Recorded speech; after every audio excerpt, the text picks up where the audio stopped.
BSc ethics and culture के second lecture में आपका स्वागत है। तो ये क्लास 2 पार्ट्स में डिवाइड होगा क्योंकि वीडियो काफ़ी लंबा हो जाएगा। तो मुझे लगता है कि पिछली जो क्लास थी आई थिंक सो कि वो हेल्पफुल होगी आपके लिए। और अभी तक आपने मेरे चैनल को सब्सक्राइब नहीं किया तो please go and subscribe my channel.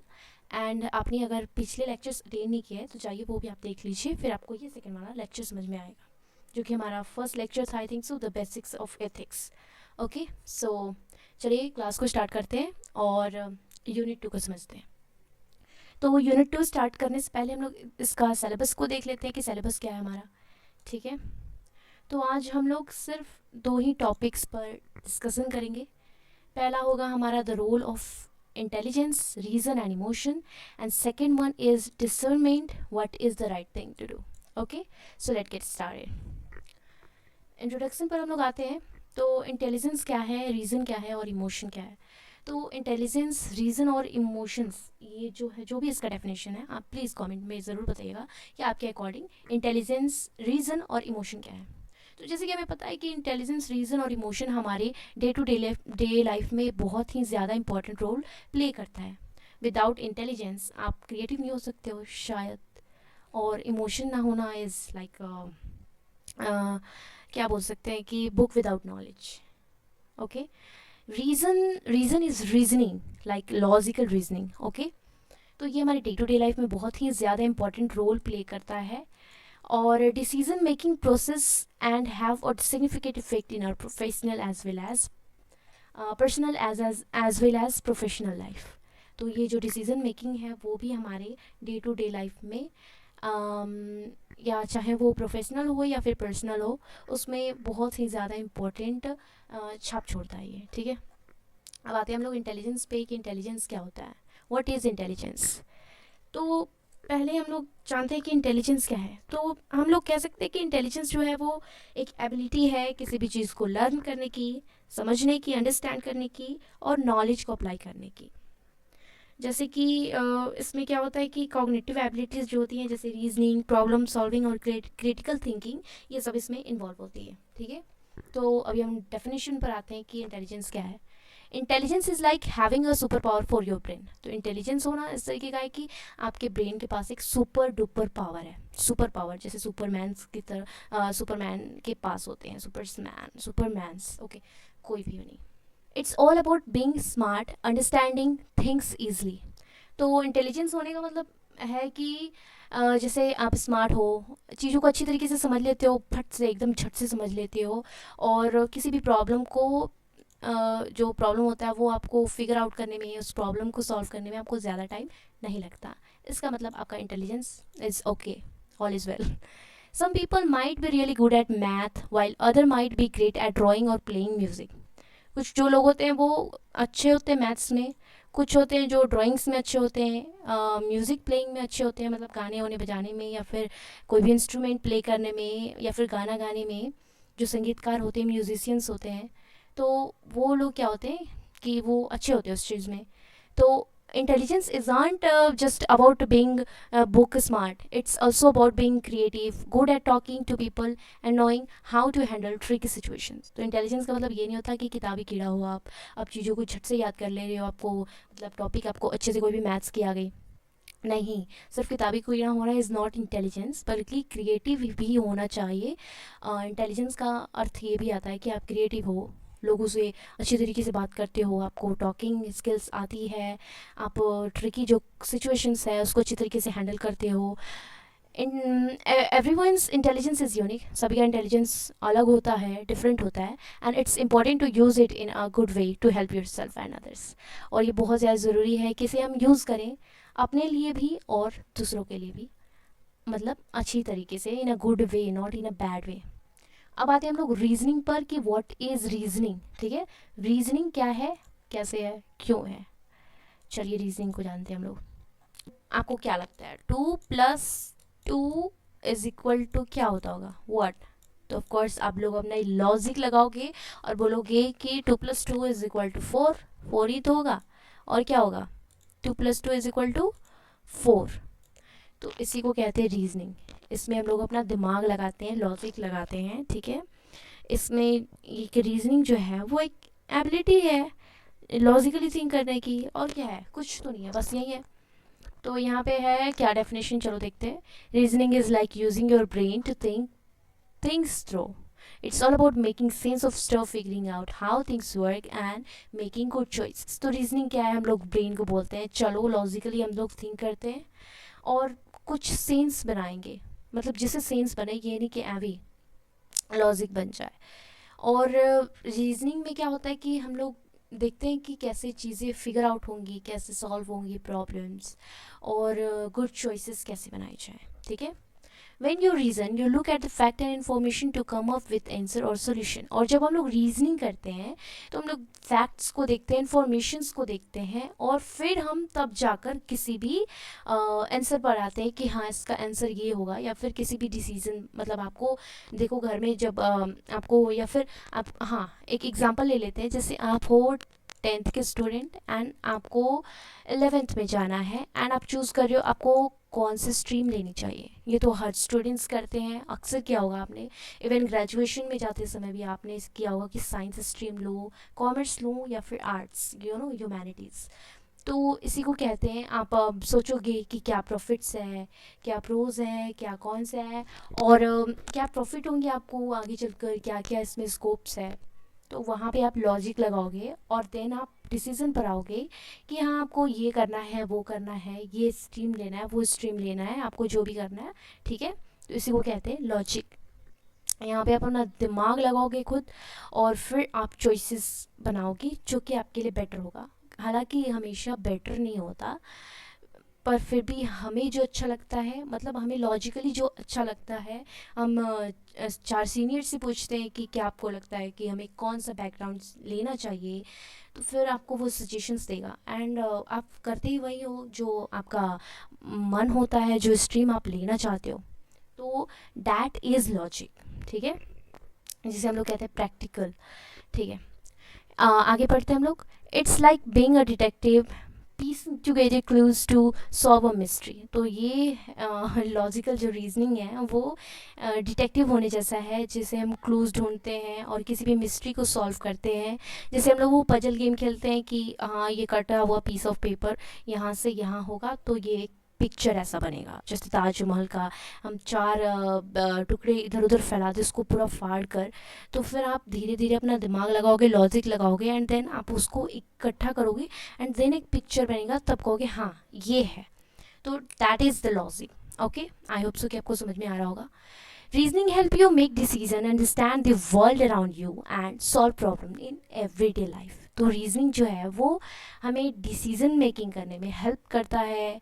हमें जो हमारे आसपास के जो वर्ल्ड है, मतलब हमारे जो आसपास की जो वातावरण है, वातावरण मतलब लोग हैं, वर्ल्ड है हमारे आसपास, जो सोसाइटी है, सराउंडिंग्स है, उसको समझने में हेल्प करती है हमारा।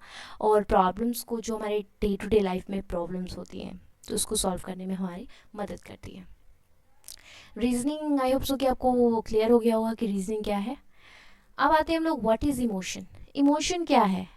तो जैसे कि हमें पता है कि इमोशन का मतलब क्या होता है, मूड होता है, फीलिंग होता है, जो हम लोग कभी कभी एक्सपीरियंस करते हैं अलग अलग सिचुएशंस में। जैसे अगर आपका रिजल्ट में बहुत अच्छा नंबर आ गया तो ऑफ कोर्स आप खुश होगे, तो उसको बोलेंगे आप खुश हो, तो वो इमोशन जो होगा हैप्पीनेस का होगा। अगर आपका कम मार्क्स आ गया तो आप ऑफ कोर्स सैड होगे, डांट पड़ेगी, मम्मी कूटेंगी, पापा कूटेंगे, but you have to not take any bad decisions. Okay, तो ये सब छोड़ते हैं। हाँ, तो हम लोग आते हैं इमोशंस पर। तो वो एक सैड इमोशन हो गया। तो इमोशन जो होता है वो सिचुएशन के अकॉर्डिंग चेंज होते रहता है, ठीक है। अब तो हम लोग कह सकते हैं कि इमोशन क्या है, फीलिंग्स है, मूड्स है, जो कि स्विंग करता रहता है, जैसे पहिया घूमता रहता है, वैसे इमोशन है। खुशी होगे, दुख, खुशी होगी आपको कभी कभी, कभी आप दुख होगे, कभी ओवर एक्साइटेड हो जाओगे, इतना पहले भी खुश नहीं थे, अब इतना दुखी हो जाओगे कभी कभी कि कभी थे ही नहीं। तो वो है इमोशन। तो इमोशन क्या है समझ में आ गया। आते हैं हम लोग डेफिनेशन पर। Emotion are like the colour of your heart. तो इमोशन क्या है, आपके हार्ट के कलर की तरह है। They are the feeling you have inside, like happiness, sadness, excitement और एंगर। तो इमोशंस क्या है, वो जो आपके अंदर की जो फीलिंग्स है, जैसे हैप्पीनेस, सैडनेस, एक्साइटमेंट और एंगर, ये सब इमोशन है. Emotion can make you laugh. Emotion हमें, हाँ, इमोशन की वजह से हमें हंसी आती है, हम कभी कभी स्माइल करते हैं, प्लस करते हैं, पता नहीं क्या क्या, क्राई करते हैं हम लोग, रोते हैं सिचुएशंस में, और feel butterflies in your stomach. और कभी कभी हमें गुदगुदी होती है, लगता है पेट में बटरफ्लाइज उड़ रही हैं. वैसे ही हमें भूख लगता है तो कभी कभी लगता है पेट में चूहे दौड़ रहे हैं, तो वो भी इमोशन हो गया. ठीक है. दे हेल्प यू, ऐसा कोई बात नहीं है. They help you understand what you like और डोंट लाइक. ये हमें हेल्प करते हैं कि हमें क्या पसंद है और क्या नहीं पसंद है. And they guide how you react two things happening around you. और ये हमें गाइड करते हैं, जैसे गाइड, हम कहीं घूमने जाते हैं जगहों पर, जैसे किला वगैरह देखने, तो गाइड होता है, वैसे इमोशंस हैं वो हमारे गाइड हैं. वो हमें सिखाते हैं कि जो हमारी चीज़ें हमारे अराउंड हो रही हैं उस पर कैसे रिएक्ट देना है, रिएक्ट कैसे करना है, उस पर कौन सा रिएक्शन देना है. Sometimes emotion can be tricky to understand. और कभी कभी इमोशन जो होता है वो बहुत ज़्यादा ट्रिकी हो जाता है, ट्रिकी समझने में. जैसे हम लोग कभी कभी रिजल्ट आ गया, 100% आ गया आपका, मतलब 99.9% आ गया, 1% रह गया, 1% नहीं, मतलब 1 नंबर से, तो आप आप तो हंस रहे हो, खुश हो, लेकिन आपके आंसू आंखों से जो होती है वो आंसू आ रही होती है. तो वो थोड़ा सा जो कंडीशन होगा वो थोड़ा सा ट्रिकी हो जाता है, समझना कि हम हंस रहे हैं या फिर रो रहे हैं. तो हम लोग कहते हैं खुशी का आंसू है, तो दैट वे ये ट्रिकी हो जाता है.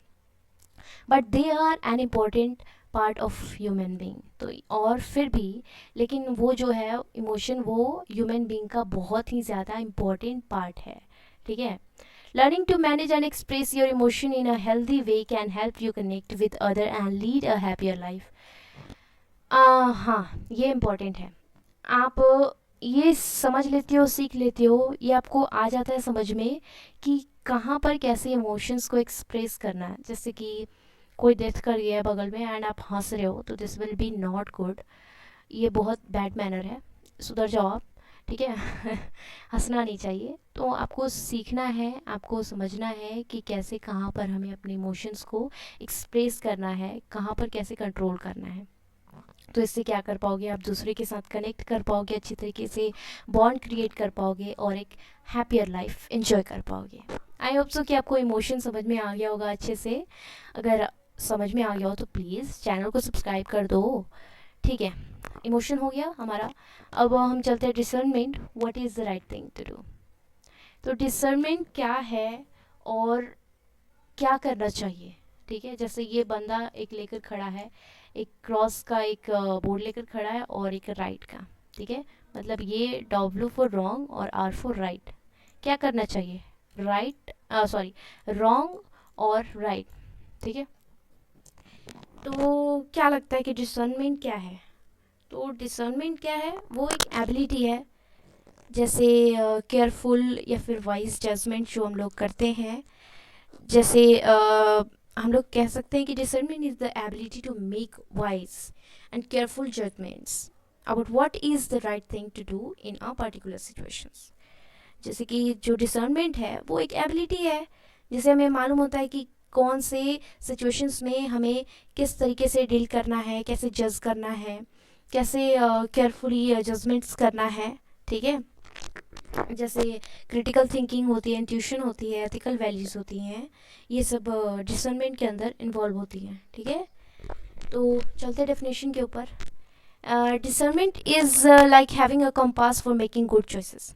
डिसर्नमेंट होना एक कंपास की तरह है, जैसे आपको डायरेक्शन देखना होता है कि आप खड़े हो जाते हो, कहीं आप रास्ता गुम हो गए हो और आपके पास कंपास है, तो आपको वो डायरेक्शन बता देगा, ये नॉर्थ है, ये ईस्ट है, ये वेस्ट है, ये साउथ है. तो डिसर्नमेंट वैसा ही है. ठीक है. It's about carefully thinking through different options and figuring out the best path to take. Okay. तो ये जो है वो केयरफुली हम लोग थिंक करते हैं और डिफरेंट ऑप्शंस को देखते हैं और फिगर आउट करना कोशिश करते हैं कि जो जो हम लोग पाथ, जो हम लोग रास्ता चुन रहे हैं, वो सही हो, बेस्ट हो, और जो प्रॉब्लम है वो फिगर आउट हो जाए, सॉल्व हो जाए. ठीक है.